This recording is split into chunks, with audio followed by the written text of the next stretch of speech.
Pandemic has changed what it means to attend college.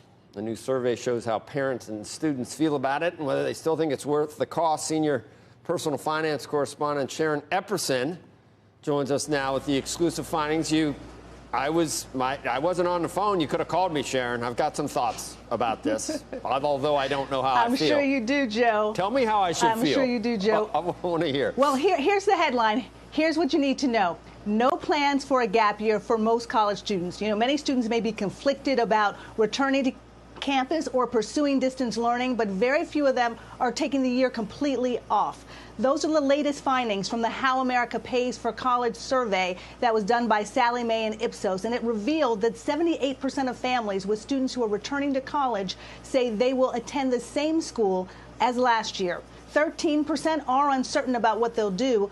5% will enroll in a different school because of the pandemic, but only 2% plan to take time off, take a gap year, and not attend school at all. Now, the survey was taken back in April. It found that 2/3 of parents think college is worth it, even if courses are only online. Yet more than half worry about how they're going to pay for it. They might borrow a little bit more. They may pursue more scholarships than they have in the past. And that's where completing the FAFSA is really important. The FAFSA is the free application for federal student aid, and it is critical to unlocking about $150 billion in federal aid, loans, grants, work-study programs. But last year, more than a quarter of families didn't even fill out the application, Joe. I mean, people's financial situations right now currently could be a lot different than the status quo, you would think.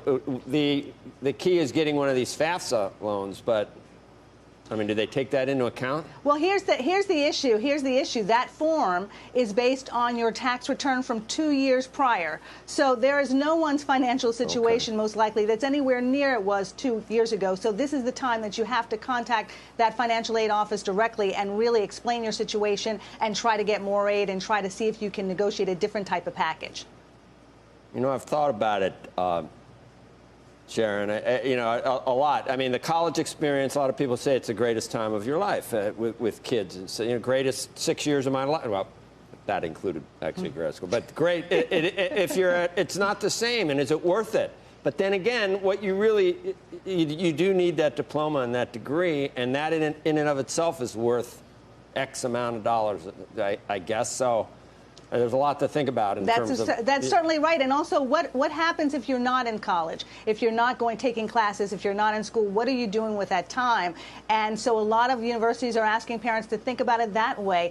What is really going to be the benefit of taking that year off if when you do a gap year and you take time off, normally you might travel or you might do an internship in person somewhere? That may not be able to happen. That probably won't happen. So that's why many are saying maybe we'll just stick with the school that we know and take some online classes there. Okay. There's a lot more on CNBC.com about the survey too, Joe. Right. And then this. Thanks, Sharon. Given the challenging year for colleges, CNBC's Make It team put together a list of the top schools that provide students the best return on investment. The research found the top private schools are Stanford, Harvard, and the University of Chicago. The top public schools are the University of Washington, the City University of New York's Baruch College, and Purdue University in West Lafayette. For the full list, head to CNBC.com/makeit.